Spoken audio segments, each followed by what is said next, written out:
Pope ফ্রান্সিসের মৃত্যুতে সারা বিশ্বে নেমে এসেছে শোকের ছায়া। ৮৮ বছর বয়সে শেষ নিঃশ্বাস ত্যাগ করা এই ধর্মগুরু কেবল ক্যাথলিক গির্জার নেতা ছিলেন না, ছিলেন বৈশ্বিক মানবতার এক প্রতীক। বহু বিতর্কিত ইস্যুতে তিনি তার অবস্থান জানিয়ে বিভিন্ন সময় নানা বিশ্ব নেতার সঙ্গে দ্বন্দ্বে জড়িয়েছিলেন।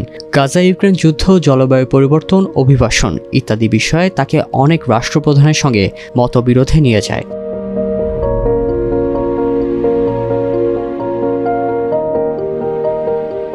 2016 সালে মার্কিন প্রেসিডেন্ট নির্বাচনের সময় ডোনাল্ড ট্রাম্প যুক্তরাষ্ট্র মেক্সিকো সীমান্তে একটি দেয়াল নির্মাণের অঙ্গীকার করেন। একই বছর মেক্সিকো সফরে গিয়ে পোপ বলেন, যিনি শুধু দেয়াল নির্মাণ নিয়ে ভাবেন তিনি খ্রিস্টান নন।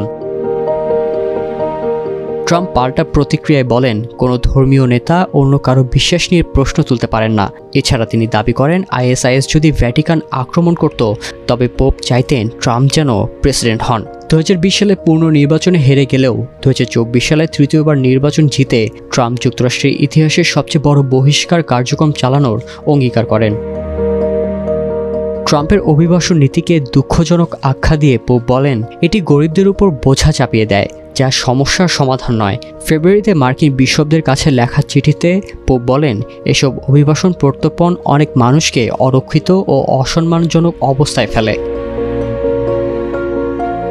তবে মৃত্যুর পর ট্রাম্প তার সামাজিক যোগাযোগ মাধ্যমে লেখেন, শান্তিতে থাকুন পোপ ফ্রান্সিস, ঈশ্বর তাকে এবং যারা তাকে ভালোবাসতেন তাদের সকলের মঙ্গল করুন। তিনি ও তার স্ত্রী মেলানিয়া ট্রাম্প পোপের অন্ত্যেষ্টিক্রিয়ায় যোগ দেবেন।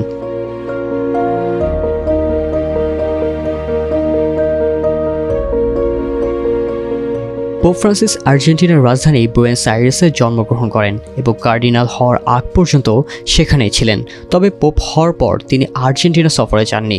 মাউরিসি ম্যাক্রির শাসন আমলে তাদের সম্পর্ক ছিল শীতল। 2016 সালে ম্যাক্রি পোপকে দেখা করতে চান। তখনকার একটি ছবিতে পোপকে খুব গম্ভীর দেখা যায়, যা বিতর্ক সৃষ্টি করে।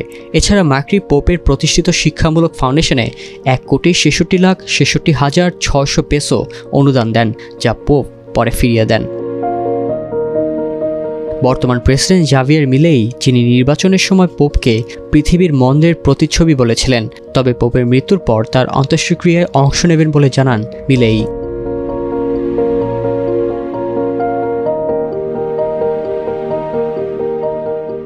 ব্রাজিলের সাবেক প্রেসিডেন্ট জাইর বোলসোনারোর সময় অ্যামাজন বনভূমির ব্যাপকভাবে ধ্বংস হয়। 2019 সালে পোপ অ্যামাজনের রক্ষণাবেক্ষণে পদক্ষেপ নেওয়ার আহ্বান জানান। এক প্রতিক্রিয়ায় বোলসোনারো বলেন, পোপ আর্জেন্টাইন হলেও ঈশ্বর ব্রাজিলিয়ান। বর্তমান প্রেসিডেন্ট লুলা দা সিলভা পোপের মৃত্যুর পর বলেন, জলবায়ু পরিবর্তনের বিষয়টি তিনি ভ্যাটিকানে নিয়ে এসেছিলেন। তিনি ও তার স্ত্রী জানজা লুলা দা সিলভা অন্ত্যেষ্টিক্রিয়ায় অংশগ্রহণ করবেন।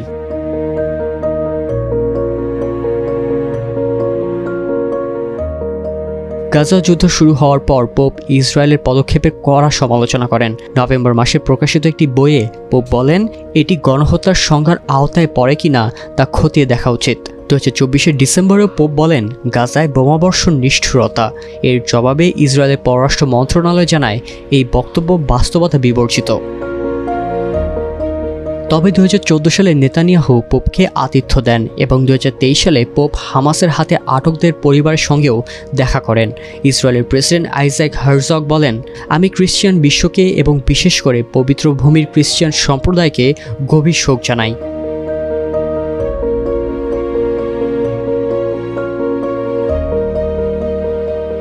রাশিয়ার প্রেসিডেন্ট পুতিনের সঙ্গে পোপ সাক্ষাৎ করেন 3 বার। 2022 সালে রাশিয়া ইউক্রেন আক্রমণ করলে পোপ যুদ্ধের বিরুদ্ধে অবস্থান নেন। পুতিনের পক্ষে থাকা মস্কোর ধর্মগুরু কিরিলকে পোপ বলেন, আমরা যাজক, রাজনৈতিক নই। পুতিন শোক বার্তায় বলেন, রাশিয়া ও ভ্যাটিকানের মধ্যে সংলাপ ও সহযোগিতা গড়ে তুলতে তিনি বড় ভূমিকা রেখেছেন। তবে ইউক্রেনের নেতারা পোপের এক মন্তব্যে ক্ষুব্ধ হন। ফেব্রুয়ারিতে পোপ বলেন, ইউক্রেনকে সাদা পতাকার সাহস দেখিয়ে আলোচনায় যেতে হবে। পোপ ফ্রান্সিসের মৃত্যুতে ইউক্রেনের প্রেসিডেন্ট জেলেনস্কি বলেন, তিনি শান্তির প্রার্থনা করতেন, আশার বার্তা দিতেন। আমরা তার মৃত্যুতে শোকাহত।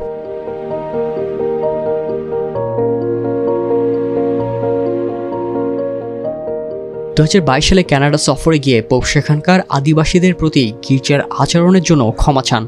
1800 থেকে 1990 সাল পর্যন্ত আদিবাসী শিশুদের সাংস্কৃতিক অধিকার হরণ করে গির্জা চালিত স্কুলে পাঠানো হতো। পোপ বলেন, আমি দুঃখিত, ক্ষমা চাইছি। তবে অনেকে সমালোচনা করেন কারণ তিনি এই ঘটনাকে সাংস্কৃতিক গণহত্যা বলেননি।